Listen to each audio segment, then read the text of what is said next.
Presiden Joko Widodo menerima penghargaan Award for Meritorious Leadership yang diberikan oleh Diaspora Indonesia di Istana Negara. Penghargaan diberikan sebagai bentuk apresiasi Diaspora Indonesia atas perhatian dan dedikasi Jokowi kepada diaspora. Juru bicara Diaspora mengatakan penghargaan tersebut diberikan sebagai bentuk apresiasi kepada Presiden yang mendukung penuh penyelenggaraan Kongres Diaspora keempat tahun 2017. Diaspora Indonesia pun bertekad mendukung serta mempromosikan Indonesia melalui kegiatan-kegiatan positif.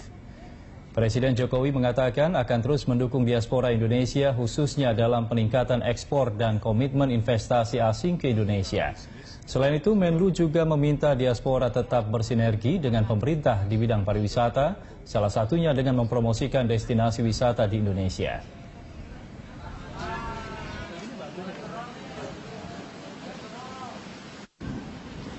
Terutama sebenarnya dua hal yang disampaikan oleh Presiden. Pertama, ekonomi dunia ini kan masih belum stabil benar. Setiap negara berusaha untuk meningkatkan ekspor dan menarik investasi dari luar. Oleh karena itu, Presiden berharap bahwa para diaspora Indonesia dapat bekerja sama dengan pemerintah dalam rangka meningkatkan ekspor kita ke sana dan juga dalam rangka menarik investasi asing ke Indonesia. Jadi tadi kami Pak Jokowi, kami mengapresiasikan Pak Jokowi, dengan itu kami membawa award yang memang dipersembahkan oleh Diaspora Indonesia kepada Bapak Presiden Joko Widodo karena beliau sangat mendukung kerja kita dan memberi semangat pada kita untuk selalu mempromosikan Indonesia di tempat kita tinggal. Pihak kepolisian akan memberikan penghargaan kepada anggota yang membantu pemudik melahirkan.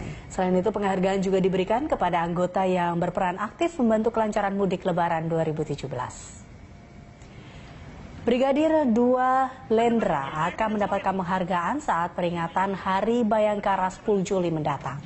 Aksinya adalah membantu pemudik melahirkan di Jalan Tol Jakarta Cikampek, kilometer 82 dinilai sangat heroik. Selain itu, Kepala Korps Lalu Lintas Polri, Royke Lumowa, memberikan penghargaan kepada anggota bidang kedokteran dan kesehatan kepolisian Resort Karawang itu setelah operasi Ramadnia selesai.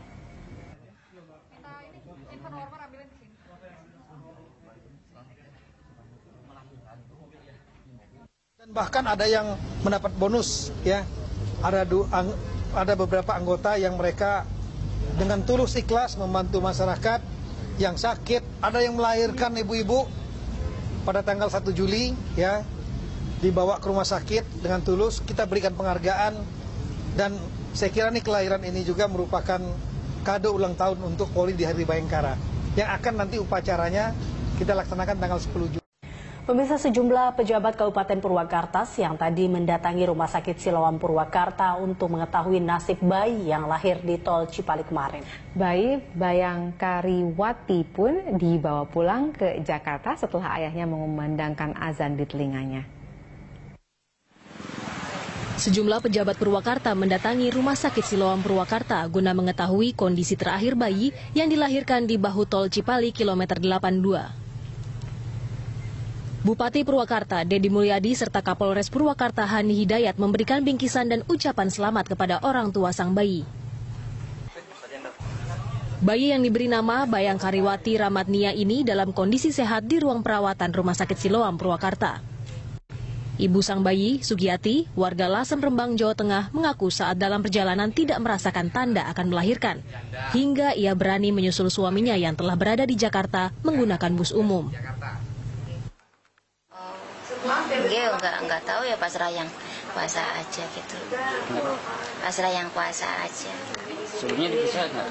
Apanya? Atau ada tanda-tanda nggak dari rumah? Nggak sama sekali, nggak ada.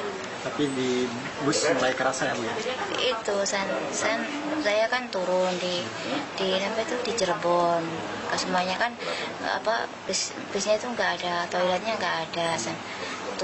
Suruh turun sama itu supirnya itu suruh itu ke mobil yang itu Pak, yang ada genten itunya, ada toiletnya gitu. warnanya kuning apa itu, ya suruh ke situ dan itu keluar darah saya naik dan sakit langsung bayinya keluar.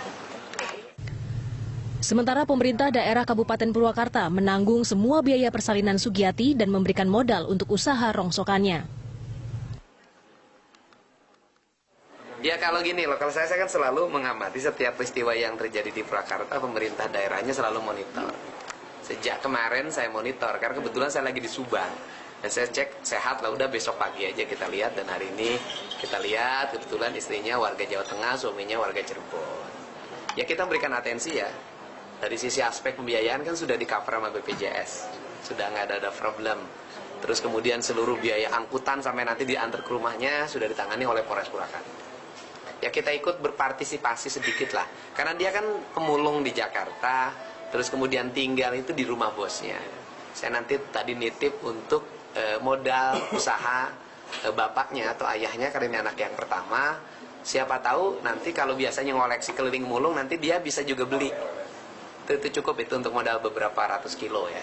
Untuk dia beli sehingga dia menjadi sub bosnya lagi. Kan dia ini mulung dijual ke bos. Nah hari ini saya sudah arahin dia untuk dia beli barang dari tempat lain sehingga bukan hanya mulung. Kalau beli kan sudah ada otomatis ada peningkatan pendapatan. Nah artinya bahwa kelahirannya membawa berkah. Ayah Bayang Kariwati bersukacita menyambut kelahiran putri keempat dari pernikahannya. Sang ayah tiba di Rumah Sakit Siloam Purwakarta Senin pagi 3 Juli. Alhamdulillah bahagia akhirnya selamat. Ya saya di Jakarta, dia dari kampung, dia sengaja nyusul, berangkat sendiri. Nggak ada perasaan apa-apa mau lahiran di jalan gitu. Rencana mau lahiran di sana di Jakarta.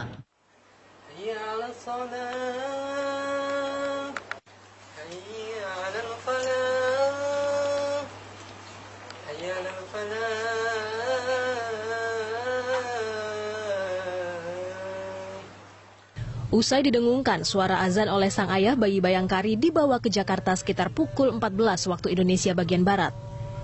Pihak kepolisian Purwakarta yang mengantar langsung keberangkatan hingga ke tempat tujuan. Kontributor Berita 1 Purwakarta, Jawa Barat. Selamat sore, Anda menyaksikan News Update pukul 17 waktu Indonesia Barat. Saya Valerina Daniel.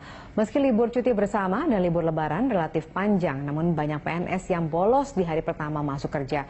Pemkab Purwakarta menerapkan potong gaji bagi PNS yang tidak masuk kerja di hari pertama usai liburan tanpa keterangan. Hal tersebut disampaikan Bupati Purwakarta saat menggelar acara halal bihalal di lingkungan Pemkab Purwakarta. Pemkab akan menerapkan potong gaji sebesar Rp500.000 jika PNS terbukti tidak masuk kerja tanpa keterangan. Ini dilakukan guna memberikan efek jera kepada para PNS yang sengaja tidak hadir alias bolos. Selain itu Pemkab juga meminta agar jajarannya kembali bisa melayani warga pasca libur lebaran.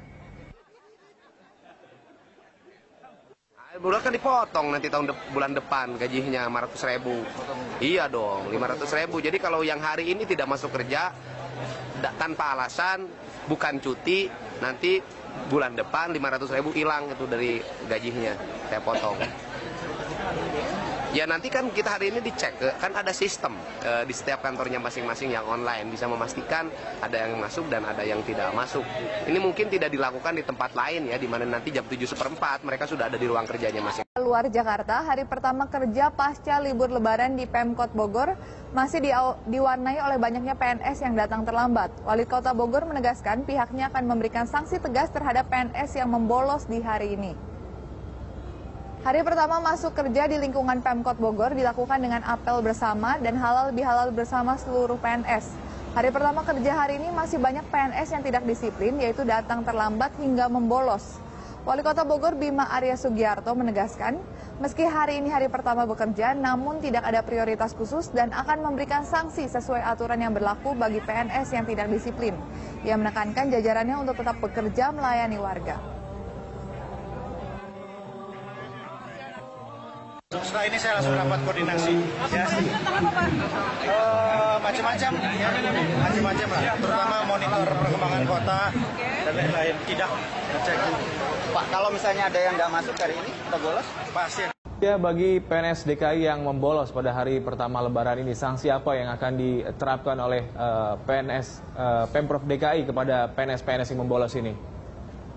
Ya, Sakti, Gubernur DKI Jakarta Jarod Saiful Hidayat tidak akan mentoleransi PNS DKI yang membolos di hari pertama bekerja pasca libur Lebaran. PNS yang membolos tidak akan mendapat tunjangan kinerja daerah dan gaji yang ke-13. Jarod menyesali lebih dari 2.000 PNS DKI Jakarta datang tidak tepat waktu pada hari pertama bekerja.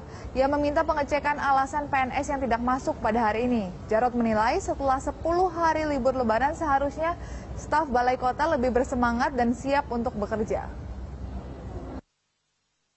Bahwa mereka sudah libur 10 hari, kalau hari ini tidak masuk dengan alasan tidak jelas, otomatis ya TKD-nya tidak dibayar. Gaji ke-13 rencana kita bayar hari ini, kalau enggak kita bayar. Biar saja. Kalau ada atasannya yang mencoba menutup-nutupi anak buahnya yang tidak masuk kerja, ya. Sementara itu di Makassar, Sulawesi Selatan pada hari pertama masuk kerja usai libur Hari Raya Idul Fitri 1438 Hijriah, sejumlah staf pemerintahan Kota Makassar berlarian saat apel pagi akan digelar. Pasalnya mereka yang terlambat tidak diperkenankan untuk mengikuti apel dan akan diberikan sanksi sesuai dengan peraturan kepegawaian. Wali Kota Makassar Ramdan Pomanto menekankan para pegawai pemerintah kota meningkatkan kedisiplinan kerja. Untuk itu, ia melakukan inspeksi mendadak usai memimpin apel pagi. Satu persatu absensi PNS Pemkot Makassar diperiksa. Bahkan untuk memastikan tidak ada manipulasi absen, Wali Kota Makassar bersama Kepala Badan Kepegawaian Daerah Kota Makassar melakukan absen ulang. Pada tahun 2017 ini, pemerintah Kota Makassar berharap adanya perbaikan kinerja bagi seluruh SKPD. Di antaranya mengenai kedisiplinan, bebas pungli, dan tidak korupsi. Kalau satu hari tidak masuk ini sama dengan 1 bulan tidak masuk, karena dia tidak tahu apa yang ditugasi dan apa tugas dia. Bisa penundaan gaji, penundaan pangkat, bisa banyak. Ada PP-nya memang yang mengatur itu. Ada dipecat. Tiap tahun ini saya menandatangani pemecatan. Saya lebih dari 10 tiap tahun itu ada pemecatan. Di samping ini disipliner seperti. Saya kira itu pegawai yang belum paham betul apa tugas ASN.